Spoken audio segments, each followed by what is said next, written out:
وہ بہت خوبصورت تھا، لیکن وہ اسے چھونے کی ہمت نہ کر پائی۔ یہ خیال آتے کہ وہ اس وقت کہاں ہیں، جلدی سے واپسی کے لیے مڑی۔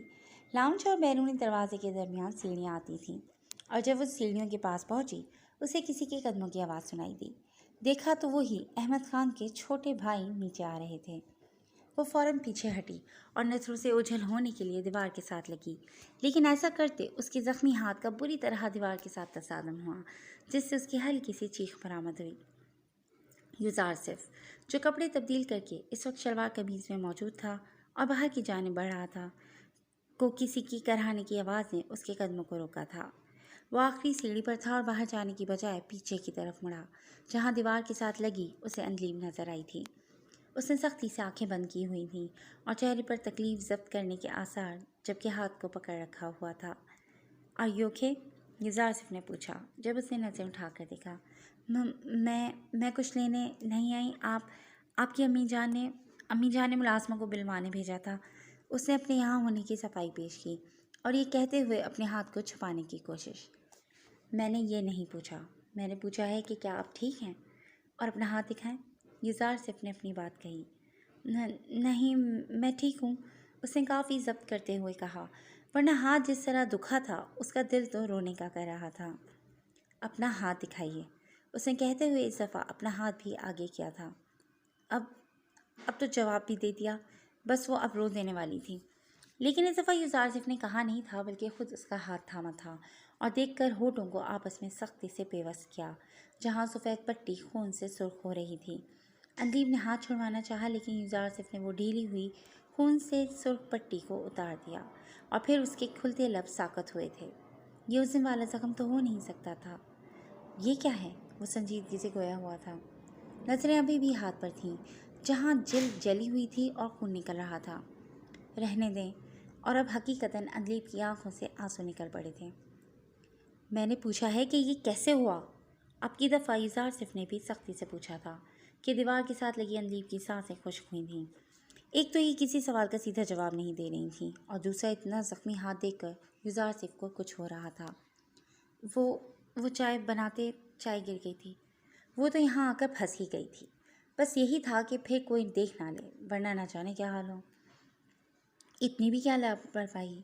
یوزارسف نے کہتے اپنی جیب سے فون نکالا اور شہریار کا نمبر ملایا، لیکن ہاتھ ابھی تک نہیں چھوڑا تھا۔ "شہریار، 1 منٹ کے اندر پروین کو لاؤنج میں بھیجو، ارجنٹ." اس نے اتنا کہتے فون بند کیا اور اسے لے کر لاؤنج میں موجود ایک صوفے پر بیٹھنے کا کہا۔ "فوراً فرسٹ ایڈ باکس لائیے." پروین کے اندر داخل ہوتے ہی یوزارسف نے حکم صادر کیا، اور وہ 2 منٹ کے اندر وہ فرسٹ ایڈ باکس لے آئی تھی۔ "آپ جا سکتی ہیں." یوزارسف نے اسے باکس سامنے میز پر رکھنے کا اشارہ کیا اور جانے کا کہا، جو فوراً وہاں سے غائب ہوئی تھی۔ "یہ صاف کریں." یوزارسف نے کاٹن وائپس نکال کر اندلیب کی جانب بڑھائے، جو نہ جانے کس سوچ میں گم تھی۔ چوکتے اس نے کاٹن پیس پکڑا اور زخم صاف کیا۔ پھر اس نے آئنٹمنٹ نکال کر اندلیب کو دی، جس کا اس نے لیپ کیا۔ آخر میں بینڈیج کرتے ہوئے اندلیب کو مشکل پیش آئی، کیونکہ پچھلی دفعہ تو اس نے بغیر کچھ لگائے ایسے ہی پٹی کر لی تھی۔ کون سا کوئی کرنے والا تھا؟ "چھوڑیں." کچھ دیر انتظار کرنے کے بعد یوزارسف نے کہا، اور کرسی گھسیٹتے اس کے سامنے آیا۔ اندلیب حیرت سے اسے دیکھنے لگی، جو اس کا ہاتھ تھام کر پٹی کرنے لگا۔ اندلیب نے پھر اپنا ہاتھ چھڑوانا چاہا۔ "پہلی دفعہ نہیں پکڑا آپ کے ہاتھ کو." یوزارسف نے بغیر کسی جھجک کے کہا تھا، اور اندلیب مسلسل اپنے ہاتھ کو دیکھے جا رہی تھی۔ وہ یوزارسف کو نہیں جانتی تھی، لیکن اس کا رویہ اس کے ساتھ اتنا مختلف کیوں تھا؟ ایسا سلوک تو کسی نے کبھی اس کے ساتھ روا نہیں رکھا تھا۔ "اندلیب!" یوزارسف نے اسے پکارا، اور اس کا نام اپنے لبوں سے ادا کرتے یوزارسف کو جتنا اچھا محسوس ہوا، شاید کوئی اس کے دل سے پوچھتا۔ اندلیب نے اس دفعہ نظریں اٹھا کر اسے دیکھا، جس کی روشن پیشانی اس کے سامنے تھی۔ "کیا آپ کو کل ملنے والی رنگ پسند نہیں آئی تھی؟" دونوں ہاتھ کی کسی انگلی میں رنگ نہ پا کر یوزارسف پوچھ بیٹھا۔ اندلیب یک ٹک اسے دیکھے جا رہی تھی، لیکن یہ کہتے ہوئے یوزارسف نے اسے دیکھا تک نہیں تھا۔ اندلیب نے اپنا ہاتھ کھینچا اور وہاں سے اٹھ کھڑی ہوئی۔ بنا کچھ کہے وہ وہاں سے فرار ہونے کے انداز میں نکلی تھی۔ پیچھے یوزارسف اپنے ہاتھ کو دیکھ کر رہ گیا، جہاں تھوڑی دیر پہلے کسی معصوم پری کا ہاتھ تھا۔ میری ساری کوششیں آپ کو دیکھتے ہی پانی کے تیز بہاؤ کی مانند بہہ جاتی ہیں۔ وہ جانتا تھا کہ اندلیب کو وہ برا نہیں لگتا، لیکن اچھا بھی تو نہیں لگتا تھا۔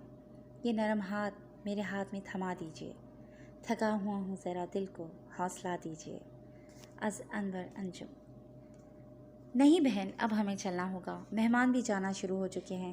ویسے بھی اسد تو دوستوں کے ساتھ گیا ہوا ہے اور میرے ساتھ تو 2 جوان لڑکیاں ہیں۔ مریم بیگم کے کہنے پر سفینہ بیگم انہیں بتانے لگیں۔ اب ویسے بھی ولیمے کا فنکشن بھی اختتام ہونے کو تھا۔ اس وقت سارے ایک جگہ اکٹھے ہو کر بیٹھے ہوئے تھے۔ رومیسا تو اندلیب کو اپنے پاس بٹھا کر نہ جانے کیا کیا بتا رہی تھی۔ تو آپ لوگ کیسے جائیں گے اس وقت؟ کسی کو کہتے ہیں کہ آپ کو چھوڑنا ہے؟ بی جان نے سفینہ بیگم، ملائکہ اور اندلیب کو دیکھتے ہوئے کہا۔ یوزارسف کدھر ہے؟ نظر نہیں آ رہا، سکندر خان نے پوچھا تھا۔ بھائی اپنے کمرے میں ہیں، کافی تھکے ہوئے لگ رہے تھے، بلا کر لاؤں؟ یہ مہنور تھی جو بڑے اشتیاق سے بولی۔ یوزارسف کے ذکر پر اندلیب کی نگاہیں فوراً اپنے ہاتھ پر گئیں۔ وہ کل کے پروجیکٹ پر کام کر رہا ہوگا، میں نے ہی اسے کہا تھا۔ سکندر خان کے کہنے پر جب نور یوزارسف کو بلانے گئی تو احمد خان گویا ہوا۔ 2 منٹ بعد مہنور کے ساتھ یوزارسف آتا دکھائی دیا۔ جی بابا جان۔ وہاں سب لوگوں کو ایک ساتھ بیٹھے دیکھ کر اس نے اپنے باپ کو مخاطب کیا۔ بیٹا آپ ذرا تھوڑا سا وقت نکال کر مہمانوں کو تو چھوڑیں۔ ان کے کہنے پر اس نے ایک نظر ان پر ڈالی اور بغیر کچھ کہے اپنا سر ہلایا۔ میں گاڑی نکالتا ہوں، وہ کہتا پورچ کی جانب بڑھ گیا۔ اس عرصے میں اندلیب نے سر اٹھا کر بھی نہیں دیکھا تھا، لیکن سفینہ بیگم تو خوش ہو گئی تھیں۔ یوزارسف اپنی جدید ماڈل کی ہیلکس کے سامنے کھڑا تھا۔ سفینہ بیگم ملائکہ کو لے کر آگے بڑھیں۔ جب ملائکہ نے فرنٹ سیٹ کا انتخاب کیا تھا وہ تو خوشی سے پھولیں نہیں سما رہی تھی۔ اندلیب رومیسا کو الوداع کہتی گاڑی کی جانب بڑھی۔ اس نے دروازہ کھولنے کی کوشش کی، ایک دفعہ نہیں کھلا، دوسری کوشش پر بھی نہیں کھلا۔ پھر یوزارسف نے آگے بڑھ کر ذرا زور سے دروازہ کھول کر دیا۔ وہ شاید کچھ زیادہ ہی نرم طبیعت کی لڑکی تھی جو ایک گاڑی کے دروازے کو بھی زور سے پکڑنا نہیں چاہتی تھی۔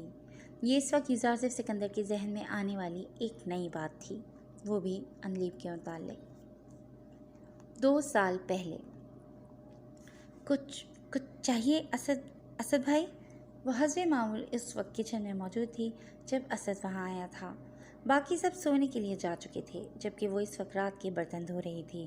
اسد نے ملازمت کے لیے کافی عرصے سے اپلائی کیا ہوا تھا اور اسے اب کراچی میں ملازمت مل بھی گئی تھی۔ 2 دن بعد وہ کراچی جا رہا تھا۔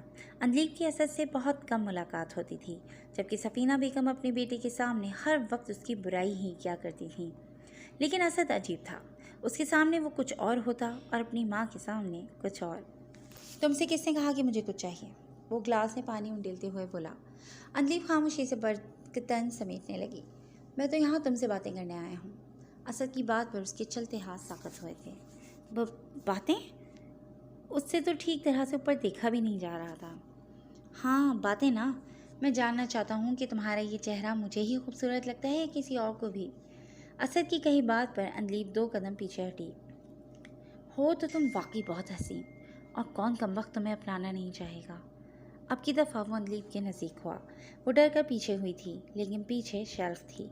حیران نظروں سے وہ اسے دیکھنے لگی، سانس کہیں درمیان میں ہی اٹک گئی تھی۔ چھوڑیں! اسد نے ایک ہی جھٹکے میں اس کے دونوں ہاتھ پکڑے تھے۔ جب وہ اپنے آپ کو چھڑوانے کی بے ضرر کوشش کرتے ہوئے منمنائی تھی، وہ اسے ہاتھوں سے تھام کر اپنے نزدیک کرنے لگا۔ جب اندلیب نے یکدم زور لگاتے اسے دھکا دیا اور خود پیچھے ہوئی، اتنے میں ہی اس کا سانس پھول گیا تھا۔ جانے سے پہلے میں تم سے منگنی کرنا چاہتا ہوں، تمہیں اپنے نام کر کے جانا چاہتا ہوں، اس سے خاموشی سے اپنی رضامندی دے دینا۔ ارے کوئی غلط نیت نہیں، پسند کرتا ہوں، شادی کرنا چاہتا ہوں، بیوی بنانا چاہتا ہوں، کیا یہ غلط ہے؟ اپنی کہیں بات پر اس کا اوڑا رنگ دیکھ کر وہ وضاحت دینے لگا۔ اندلیب بس رونے والی ہو گئی تھی۔ اسے وہاں چھوڑتے وہ اپنے کمرے کی جانب بھاگی تھی جہاں رومیسا سو چکی تھی۔ پھولتی سانسوں کے ساتھ اس نے خود کو نارمل کرنا چاہا اور پھر گھر والوں کے سامنے اسد نے یہ بات رکھی۔ وہ نہیں جانتی تھی کہ اس کے لیے اس نے اپنی ماں کو کیسے منایا، لیکن اس کی پھپھو مان گئی تھیں۔ اپیا ٹھیک ہے، مجھے یہ رشتہ قبول ہے، لیکن میں یہ منگنی نہیں کرنا چاہتی پلیز۔ اس نے اپنا موقف رومیسا کے سامنے رکھا تھا اور وہ مان بھی گئی تھی، اسی لیے منگنی تو نہیں ہوئی، لیکن اندلیب اسد کے نام ہو گئی تھی۔ اس کے بعد وہ اسے جلد ملنے کا کہہ کر چلا گیا تھا۔ اندلیب ایک لمبی سانس لے کر ہوش میں آئی تھی۔ اس نے اپنے زخمی ہاتھ کو دیکھا اور پھر اس پر لگی بینڈیج کو۔ وہ بھی ایک نارمل انسان کی طرح رہنا چاہتی تھی، جہاں اسے کسی سے ڈر نہ لگے، ایک پر اعتماد زندگی گزارنا چاہتی تھی جہاں اسے کوئی بات نہ کر سکے۔ لیکن کوئی نہ کوئی اس کے اعتماد کو کمزور کر ڈالتا تھا کہ وہ بولنے کے قابل ہی نہیں رہتی تھی۔ اسد پھر سے واپس آ چکا تھا اور اب تو اس کا ساتھ دینے والی رومیسا بھی نہیں تھی۔ اگر اس نے اسے پھر سے ڈرایا سب کچھ سوچتے ہوئے اس وقت انجلی کا حقیقتاً سر درد کرنے لگا، اسی لیے سب کچھ بھلاتی وہ سونے کی کوشش کرنے لگی، لیکن آج اور کل کے ہونے والے واقعات کی وجہ سے اسے نیند ذرا مشکل سے ہی آنی تھی۔ جی فرینڈز، آج کے لیے بس اتنا ہی۔ امید ہے آپ کو آج کی ایپیسوڈ پسند آئی ہوگی۔ بہت جلد ایک نئی ایپیسوڈ کے ساتھ حاضر ہوں گے۔ اپنے کمنٹ سیکشن میں ہمیں یہ ضرور بتائیے گا کہ آپ کو یہ ناول کیسا لگ رہا ہے۔ ٹل دین ٹیک کیئر اینڈ اللہ حافظ۔ السلام علیکم۔